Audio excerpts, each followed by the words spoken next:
Hey guys, welcome back to learn fashion with Uma. This is Uma major, fashion designer. तो आज हम बात करने वाले हैं फैशन डिज़ाइनिंग के सब्जेक्ट्स के बारे में। जैसे कि आप जानते हैं कि फैशन डिज़ाइनिंग जो है बहुत बड़ी फील्ड है।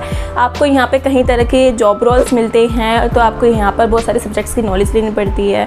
तो आप कोई से भी इंस्टीट्यूट से आप करेंगे तो आपको बेसिक सब्जेक्ट्स तो नॉलेज दी जाती है, कहीं पे एक आधे एक्स्ट्रा सब्जेक्ट्स पढ़ाए जाते हैं, बट जो मैं सब्जेक्ट्स आज बताने वाली हूँ वो आपके बेसिक रहेंगे। हर इंस्टीट्यूट वो सब्जेक्ट्स कराएगा ही कराएगा, साथ ही साथ आपको एक आधे एक्स्ट्रा सब्जेक्ट्स भी पढ़ा देते हैं। तो जो मैं सब्जेक्ट्स का नाम लेने वाली हूँ वो आपको किसी इंस्टीट्यूट में कुछ और नाम के साथ पढ़ाया जाता है, किसी इंस्टीट्यूट में कोई और नेम से।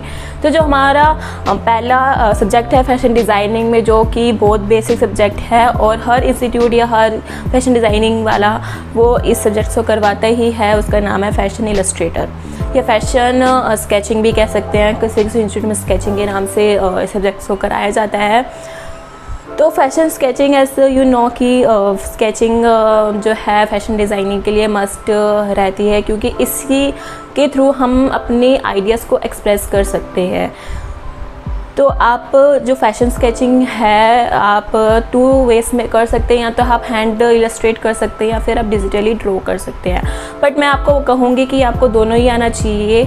आपको हैंड इलस्ट्रेशन भी बेसिक आना चाहिए और डिजिटल का बेसिक भी आना चाहिए, क्योंकि जो डिज़ाइंस वगैरह जो हम क्रिएट करते हैं टी शर्ट्स वगैरह पे या फिर आप क्रॉप टॉप हुडीज़ वगैरह पे, वो आपका डिजिटली चलता है। तो आपको digital adobe Illustrator, adobe Photoshop, Corel Draw, ये तीनों सॉफ्टवेयर वगैरह आने चाहिए। बाकी हैंड स्केचिंग के लिए टाइम भी ज़्यादा कंज्यूम करता है, बट उसका भी आपको बेसिक आना चाहिए। उसके अंदर ही आपको क्रॉकीज़ वगैरह की नॉलेज दी जाती है और टेक्सचर वगैरह की सब नॉलेज उसके अंदर दी आती है। आपको बेसिक से आपको पूरा एडवांस तक पूरा सिखाते हैं स्केचिंग के अंदर। तो डरने की कोई बात नहीं है कि मुझे तो स्केचिंग बिल्कुल नहीं आती तो मैं कैसे करूँगा, तो सब हो जाएगा। गाइस, अगर आप यहाँ पर नए हैं तो प्लीज़ मेरे चैनल को सब्सक्राइब कर लीजिए, क्योंकि यहाँ आपको मिलता है फैशन का भंडार, फैशन डिज़ाइनिंग की नॉलेज, और यहाँ पे कटिंग एंड स्टिचिंग की भी वीडियोस अपलोड होती रहती हैं, जहाँ आप सीख सकते हैं गाउन, लहंगा, चोली, क्रॉप टॉप, ब्लाउज़ और तरह तरह के डिज़ाइंस कैसे बना सकते हैं। तो प्लीज़ इस चैनल को सब्सक्राइब कर लीजिए, साथ ही बेल आइकन को प्रेस कर लीजिए, क्योंकि उसी की सहायता से आपको मेरी नोटिफिकेशन मिलेगी। तो सेकेंड सब्जेक्ट जो फैशन डिज़ाइनिंग में रहता है वो रहता है आपका पैटर्न मेकिंग का। किसी इंस्टीट्यूट में कंबाइन करके बोलते हैं pattern making and garment construction, but आपको ये 2 डिफरेंट सब्जेक्ट्स पढ़ाए जाते हैं, pattern making and then garment construction. पहले मैं पैटर्न मेकिंग के बारे में बताना चाहूँगी।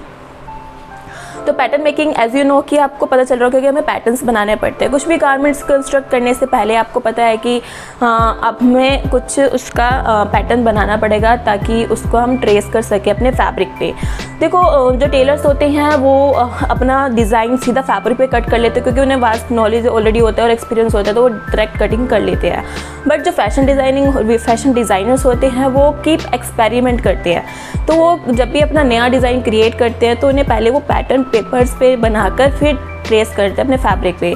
तो इससे तो हमें एक जो एडवांटेज है वो ये है कि हमारा फैब्रिक जो है वो वेस्ट नहीं होगा।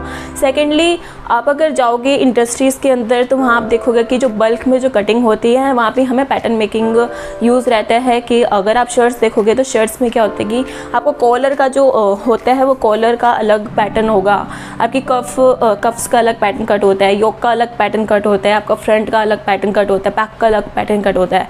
तो ऐसे 10-12 जो पेपर्स की कटिंग होती है वो एक साथ हम रखकर फैब्रिक पे कट करते हैं। इतना बड़ा बंडल जो है वो कट होता है बल्क के अंदर, जिसके अंदर 100 से 200 पीस एक साथ ही कट कर लेते हैं हम, और सब पे अलग अलग लेबल्स रख के फिर उस पर स्टिचिंग करते हैं, जो लेबल्स वगैरह होते हैं वहाँ के। तो ये हमारा पैटर्न मेकिंग का सब्जेक्ट रहते हैं, जहाँ पे आपको तरह तरह की शर्ट्स वगैरह का, टॉप का, ब्लाउज़ का पैटर्न्स बनाना सिखाते हैं कि इसका ऐसा पैटर्न बनता है। बाकी आपको इससे थोड़ी सी बेसिक नॉलेज मिलती है। अगर आपको न्यू डिज़ाइन जो आपके दिमाग में आ रहा है तो आपको खुद क्रिएट करना पड़ता है थ्रू पैटर्न्स, एंड देन फिर आपको ट्रेस करके आपको गारमेंट बनाना पड़ता है। जो थर्ड सब्जेक्ट है हमारा वो है गारमेंट कंस्ट्रक्शन का, या आप उसको स्टिचिंग कह लो। किसी में इंस्टीट्यूट में इसको स्टिचिंग के नाम से और किसी इंस्टीट्यूट में इसको गारमेंट कंस्ट्रक्शन या गारमेंट मैन्युफैक्चर के नाम से पढ़ाया जाता है। तो गारमेंट कंस्ट्रक्शन ऐसे नो कि स्टिचिंग हो गया। स्टिचिंग के अंदर आपको पूरी नॉलेज दी जाती है मशीन की, कि मशीन को ऑपरेट कैसे करें, मशीन के क्या फंक्शंस होते हैं, बड़ी बड़ी मशीन्स की नॉलेज दी जाती है। फिर उसके अंदर आपको कॉलर लगाना सिखाते हैं, नेकलाइन बनाना सिखाते हैं, आपको जो पीकू होते हैं पीकू करना सिखाते हैं और टक्स बनाना सिखाते हैं डिज़ाइनिंग के लिए। आपको कैसे पॉकेट्स अटैच करें, ये सब आपको सिखाया जाता है स्टिचिंग के अंदर। आप इसके अंदर पैटर्न मेकिंग के बाद और गारमेंट इंस्ट्रक्शन के बाद ये दोनों को मिला के आप एक कोई भी गारमेंट तैयार कर सकते हैं। अब हम फोर्थ सब्जेक्ट की बात करते हैं। तो फोर्थ सब्जेक्ट जो रहता है वो हमारा टेक्सटाइल का रहता है। टेक्सटाइल में भी फैशन डिज़ाइनिंग की नॉलेज दी जाती है। हालांकि आपको टेक्सटाइल की पूरा एक कोर्स है जिसके अंदर आप टेक्सटाइल की पूरी नॉलेज ले सकते हैं, बट आपको फैशन डिज़ाइनिंग में भी नॉलेज दी जाती है।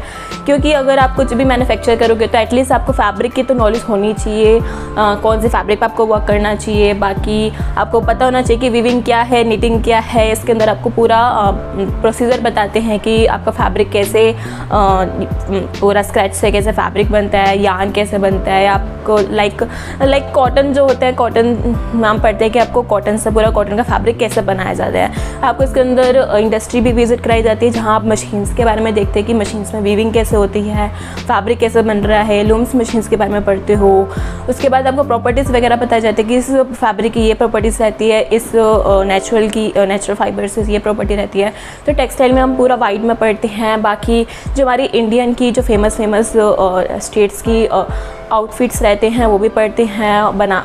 बनारसी साड़ी हो गई, सिल्क साड़ी हो गई, बहुत सी साड़ी हैं जो मुझे भी याद नहीं है, बट उसकी नॉलेज आपको होनी चाहिए कि कौन सी स्टेट्स की कौन सी साड़ी होती है। कशीदाकारी हो गया और कल्लू शॉल्स जो जम्मू एंड कश्मीर में चलती हैं। जैसे स्टेट वाइज आपको पूरे टेक्सटाइल की नॉलेज दी जाती है। तो ये सब्जेक्ट्स भी बहुत हमारे लिए इंपॉर्टेंट रहते हैं। हम फिफ्थ सब्जेक्ट की बात करें तो यहाँ पे हमारा फिफ्थ सब्जेक्ट जो है रहता है वो एम्ब्रॉयडरी का रहता है। देखो जो सब्जेक्ट्स हम पढ़ रहे हैं वो सेमेस्टर वाइज हमें पढ़ाए जाते हैं।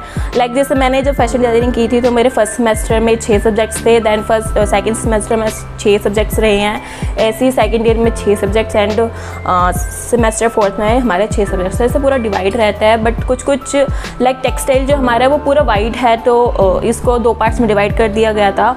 सेमेस्टर 1 में हमें आधी नॉलेज दी थी टेक्सटाइल की, दैन सेकंड सेमेस्टर में हमें आधी नॉलेज दी गई थी। तो जो एम्ब्रॉयडरी है, एम्ब्रॉयडरी भी हमारा इम्पोर्टेंट रोल प्ले करती है फैशन डिज़ाइनिंग में। जो भी आप ब्राइडल वियर है और हमारा कुछ भी वेडिंग वियर भी हम पहनेंगे या फिर कुछ भी हमारे फंक्शन के जो गारमेंट्स वगैरह होते हैं उसमें आप विदाउट एम्ब्रॉयडरी तो काम आपकी लैंग्वेज में चल ही नहीं सकता। तो हमें एम्ब्रॉयडरी पढ़ना बहुत ही इम्पोर्टेंट रहता है। इसके अंदर आपको स्टेट वाइज की एम्ब्रॉयडरी भी पढ़ाई जाती है। चिकनकारी एम्ब्रॉयडरी हो गई, आपकी फुलकारी एम्ब्रॉयडरी पंजाब की हो गई, और सब एम्ब्रॉयडरीज़ के बारे में आप पढ़ते हैं। कच्छ की एम्ब्रॉयडरी हो गई। आपको यहाँ पर जरी एम्ब्रॉयडरी के बारे में भी जाते हैं। जरी एम्ब्रॉयडरी जो है वो सबसे ज़्यादा यूज़ की जाती है लहंगास वगैरह के अंदर। तो इसमें सारा आपको सिखाया जाता है। आरी वर्क सिखाया जाता है, आपको स्टोन वर्क सिखाया जाता है, बीडिंग कैसे करते हैं सब इसके अंदर सिखाया जाता है। पैच वर्क भी सिखाया जाता है।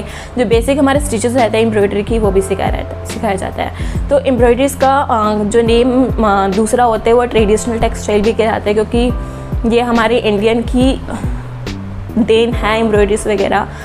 तो ये हमारे इंडियन आउटफिट्स में ही यूज़ होती है एम्ब्रॉयडरीज़ वगैरह। वेस्टर्न वियर में नहीं देखोगे कहीं की एम्ब्रॉयडरी वाला वेस्टर्न वियर पहना हुआ है। तो हमारा एम्ब्रॉयडरीज़ वगैरह है जो इंडियन आउटफिट्स में ही चलता है। जो 6th सब्जेक्ट है वो हमारा रहता है कलर्स एंड टेक्सचर का। देखो जब आप ये कलर एंड टेक्सचर का सब्जेक्ट पढ़ोगे तो आपको बहुत ही बोरिंग लगेगा और ऐसा लगेगा कि ये कैसा किडिश जैसा सब्जेक्ट है, क्योंकि यहाँ पे आपको प्राइमरी कलर और सेकेंडरी कलर, टर्शरी कलर्स क्या होते हैं, कॉम्प्लीमेंट्री कलर्स क्या होते हैं, एनालॉगस कलर्स क्या होते हैं, ग्रे स्केल क्या होता है, इसे सब की नॉलेज मिलती है। बाकी इसके बाद आपको टेक्सचर की पूरी नॉलेज दी जाती है। टेक्सचर क्या होता है, विजुअल टेक्सचर क्या होता है, अप्लाइड टेक्सचर क्या होता है, हम टेक्सचर कैसे क्रिएट कर सकते हैं ड्राइंग के अंदर। तो ये पूरा सच पूरा ड्राइंग का ही सब्जेक्ट है जहाँ पे आपको कलर्स की नॉलेज दी जाती है और टेक्सचर के बारे में नॉलेज दी जाती है। Elements of design, lines and shapes कैसे क्रिएट होते हैं, पूरा किडिश लगेगा आपको, बट ये हेल्प करेगा आपको आगे। जैसे आपको कोई भी डिज़ाइन बनाना हो तो आप एलिमेंट्स ऑफ डिज़ाइंस का यूज़ करके बना सकते हैं। शेप्स ही हम यूज़ करते हैं डिज़ाइंस। हम देखोगे लहंगास में जो बॉर्डर्स होते हैं उसके अंदर आप देखोगे वो मैक्सिमम शेप्स के थ्रू ही क्रिएट किए जाते हैं। आप उसके अंदर कलर्स जो यूज़ करते हो वो कॉम्प्लीमेंट्री या कोई भी जो आपको कलर्स की जो आगे एनालॉगस कलर्स वगैरह के कुछ कॉम्बिनेशंस लेकर आप उस कलर्स का यूज़ करके आप कोई भी डिज़ाइन क्रिएट कर सकते हैं। तो ये भी बहुत ही इंपॉर्टेंट सब्जेक्ट है हमारे लिए। हमें इसको ऐसा नहीं छोड़ना चाहिए, बहुत अच्छे से पढ़ना चाहिए। गाइस, जो हम 7 सब्जेक्ट पढ़ते हैं अपनी फ़ैशन डिज़ाइनिंग के अंदर, वो पढ़ते हैं सोशियो इकोनॉमिक्स या आप फैशन हिस्ट्री कह लो। तो इसके बहुत अलग अलग नाम आपको दिखाई देंगे अपने फ़ैशन इंस्टीट्यूट में। ज़रूर मुझे कमेंट बॉक्स में बताना है कि आप, अगर आप फैशन डिज़ाइनिंग करें तो प्लीज़ मुझे बताना है कि आपके पास कौन से सब्जेक्ट्स रहे हैं, और जो मैंने बताए हैं तो उसमें से आपने कौन से सब्जेक्ट्स पढ़े हैं। तो फैशन सोशियो इकोनॉमिक्स या फैशन हिस्ट्री के अंदर हम पूरी फ़ैशन की नॉलेज लेते हैं कि फ़ैशन क्या है, फ़ैशन साइकिल क्या है, जो हमारे फैशन डिज़ाइनिंग की टर्म्स रहते हैं, लाइक हॉट कट्योर हो गया, अवंत-गार्डे हो गया, ऐसे और कोई भी टर्म्स जो होते हैं वो फैशन डिज़ाइनिंग में यूज़ होते हैं, वो सारा हम इसमें पढ़ते हैं। जो हमारे हिस्ट्री में फ़ैशन रहा है, लाइक इजिप्ट एरा में क्या फ़ैशन चलता था, राजा महारानियों के उसमें कैसा फ़ैशन था, तो ये हम इसके अंदर पूरी वास्ट में पूरा डिटेल्स पढ़ते हैं। इसके अंदर आपको जो ह्यूमन फिगर की नॉलेज होती है, हावर ग्लास शेप हो गया, ओवल शेप हो गया, पियर शेप हो गया, ये सब की आपकी नॉलेज आपको सब पूरी तरह से मिलती है। थ्योरी सब्जेक्ट है, बोरिंग लगेगा, बट या नॉलेज लेना इंपॉर्टेंट है। गाइस, यहाँ जो 8 सब्जेक्ट रहता है वो मर्चेंडाइजिंग का रहता है। देखो, मर्चेंडाइजिंग जो है बहुत ही इंपॉर्टेंट रोल प्ले करती है अपने बिज़नेस के अंदर। मर्चेंडाइजिंग के अंदर आपको पूरा एक्सपोर्ट और इंपोर्ट कैसे होता है वो भी बताया जाता है, और जो एक्सपोर्ट हाउस के अंदर डिपार्टमेंट्स होते हैं डिफरेंट उसमें कैसे वर्क किया जाता है, क्या क्या प्रोसेस रहता है, क्या स्टेप्स रहता है, ये सब की आपको नॉलेज उसके अंदर दी जाती है। अगेन ये थ्योरी सब्जेक्ट है, बट या इसकी नॉलेज से ही आप, अगर आप एक्सपोर्ट हाउस चलाना चाहते हैं या फिर अपना बुटीक या फिर कोई भी ब्रांड लेबल ओपन करना चाहते हैं, तो इसके थ्रू आप इसकी नॉलेज के थ्रू कुछ ना कुछ नॉलेज अपनी अप्लाई कर सकते हैं अपने बिज़नेस के अंदर। तो मार्केटिंग और विजुअल मर्चेंडाइजिंग सबकी नॉलेज उसके अंदर आपको दी जाती है। देखो, हमें सोर्सिंग रॉ मटेरियल करना आना चाहिए, तो इसके अंदर हमें सोर्स जो मर्चेंडाइज़र का अगर जॉब रोल प्ले करेंगे आगे, तो उनका जो बेसिक वर्क रहता है उनको सोर्सिंग करना चाहिए रॉ मटेरियल का। बाकी आपको क्वालिटी कंट्रोल चेक करना आना चाहिए और डिस्प्ले करना अच्छे से आना चाहिए, मार्केटिंग करना आना चाहिए। तो मर्चेंडाइज़र जो है बेसिकली सबका रोल प्ले करता है और ये इंपॉर्टेंट हमारा रियल रहता है। गाइस, जो 9th सब्जेक्ट रहता है वो बहुत मोस्ट इंपॉर्टेंट सब्जेक्ट है। मुझे पहले कवर करना चाहिए था, बट मुझे अब याद आ रहा है तो मैं अब कवर कर रही हूँ। ड्रेपिंग जो है एवरी फैशन डिज़ाइनर की मस्ट हैव स्किल्स है, तो आपको ज़रूर इस सब्जेक्ट को पढ़ना चाहिए। और ड्रेपिंग के अंदर हम क्या करते हैं, बेसिकली हम डमीज़ पे आप मसलिन फैब्रिक या फिर आप पेपर से भी कुछ वर्क कर सकते हैं। कोई भी आपके दिमाग में डिज़ाइन आ रहा हो तो उसके थ्रू डमी पे आप ईज़िली रख कर कोई भी डिज़ाइन ईज़िली क्रिएट कर सकते हैं। इसके अंदर बेसिकली आपको प्लीटेड्स वगैरह की मेन जो गारमेंट्स बनते हैं, प्लीटेड्स गारमेंट्स ही बनते हैं ड्रेपिंग पे, और न्यू स्टाइल के गारमेंट्स आप ड्रेपिंग के थ्रू ही बना सकते हैं। पैटर्न मेकिंग में आप इजीली नहीं बना सकते क्योंकि इसमें फिटिंग का इशू आ सकता है। तो ड्रेपिंग मस्ट हैव।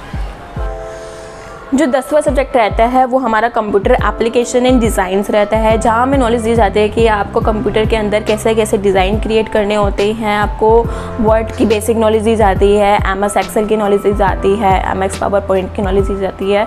देखिए, इनका कम यूज़ रहता है, बट ये कहीं ना कहीं हमें हेल्प करते हैं, कहीं ना कहीं हमें टैग पैक्स बनाने में भी हेल्प करते हैं। जो बड़ी बड़ी इंडस्ट्रीज़ वगैरह के अंदर बायर्स वगैरह का जहाँ काम रहता है, फैशन बायर्स वगैरह का, वहाँ पर हमें टैग पैक बनाकर उन्हें भेजना पड़ता है। तो आप टैग पैक एक्सेल के थ्रू बना सकते हैं, तो उसकी नॉलेज दी जाती है। आप कोरल कोई भी एक सॉफ्टवेयर की नॉलेज देता है इंस्टीट्यूट, लाइक मेरे को इंस्टीट्यूट ने कोरल ड्रॉ की नॉलेज दी है, तो आप उसके अंदर अपने फैशन इलस्ट्रेशन ड्रॉ कर सकते हैं, फैब्रिक प्रिंट कर सकते हैं। तो ऐसे आप कुछ भी उसमें इलस्ट्रेट कर सकते हैं। तो आपको डिजिटल आना ज़रूरी है, क्योंकि आप 2021 में रह रहे हैं। जब आप व्हाट्सएप यूज़ कर सकते हैं, फेसबुक यूज़ कर सकते हैं, तो वाई नॉट डिजिटल क्यों नहीं बना सकते। तो डिजिटल आपको बनाना आना चाहिए, क्योंकि ये आपका टाइम तो सेव करता ही है, बाकी आपका वेस्टेज भी बचाता है। अगर आपने गलत रेंडरिंग कर दी तो आप अंडो कर सकते हो इजीली डिजिटल के अंदर। तो 11 सब्जेक्ट जो जाता है वो tie and dye and printing. देखो, आजकल टाई एंड डाई बहुत ही फेमस हो रहा है और आप इजीली क्रिएट कर सकते हैं घर के अंदर। तो जो भी टाई एंड डाई की टेक्निक्स रहती हैं, और फैब्रिक प्रिंटिंग जो हम ब्रश के थ्रू जो भी कौन से कलर्स होते हैं, वो कलर्स का नेम है फॉरगेट हो गई, भूल गई हूँ। कलर्स का नेम में भी कुछ ए से होता है, जो यूज़ किए जाते हैं फैब्रिक प्रिंटिंग के अंदर। तो उसका यूज़ करना सिखाते हैं, कैसे आप डिज़ाइन क्रिएट कर सकते हैं, वो सब यूज़ करके हमें दिखाते हैं। और मशीन के थ्रू भी हम प्रिंटिंग कर सकते हैं। इतनी वास्ट नॉलेज नहीं देती, बट जो भी हमारा कवर कर सकते हैं इंस्टीट्यूट, वो कवर करवाता है। लास्ट सब्जेक्ट जो हमारा रहता है वो fashion portfolio and design development का रहता है, जहाँ हमें नॉलेज दी जाती है कि आप अपना फैशन पोर्टफोलियो कैसे बना सकते हैं ताकि आपको इजीली जॉब मिल जाए, कैसे अपना पोर्टफोलियो आप अट्रैक्टिव बना सकते हैं। देखो पोर्टफोलियो के अंदर हमें बहुत सारे एक तो पेजेस बनाने पड़ते हैं, मूड बोर्ड होना चाहिए, उसके अंदर आपका क्रिएटिव बोर्ड होना चाहिए, कलर बोर्ड होना चाहिए, थीम बोर्ड होना चाहिए, कलेक्शन का नेम होना चाहिए, उसके बाद कलेक्शन दिखानी होती है, कलेक्शन के बारे में भी हमें डिटेल में बताना पड़ता है। तो वो सब इंस्टीट्यूट हमारे एक सब्जेक्ट में कवर करके हमारे से पूरा पोर्टफोलियो बनवाता है। अगर आपको कुछ भी नॉलेज मिली हो इस वीडियो से तो प्लीज़ इस वीडियो को लाइक करना, हाँ शेयर करना, सब्सक्राइब करना, और प्लीज़ मुझे बताना कि आपको ये वीडियो कैसी लगी। और अगर आपको डिटेल में कोई भी सब्जेक्ट के बारे में नॉलेज लेनी हो तो मुझे आप इंस्टाग्राम पे DM कर सकती हैं। आपको इंस्टाग्राम की ID नीचे शो हो रही होगी, डिज़ाइंस बाय उमा, तो वहाँ जाके आप मुझे DM कर सकते हैं। मैं अभी जो है इलस्ट्रेशन ड्रॉ करती हूँ डिजिटली। अगर आपको मेरा डिजिटल इलस्ट्रेशन का वर्क देखना है या फिर मैं और भी पोस्ट करती हूँ videos related to fashion hacks and styling, तो आप मुझे दूसरे चैनल पर सब्सक्राइब कर लीजिए, लिंक मैंने डिस्क्रिप्शन बॉक्स में दे दिया है। तब तक के लिए अपना ख्याल रखिए गाइस, और बाय बाय।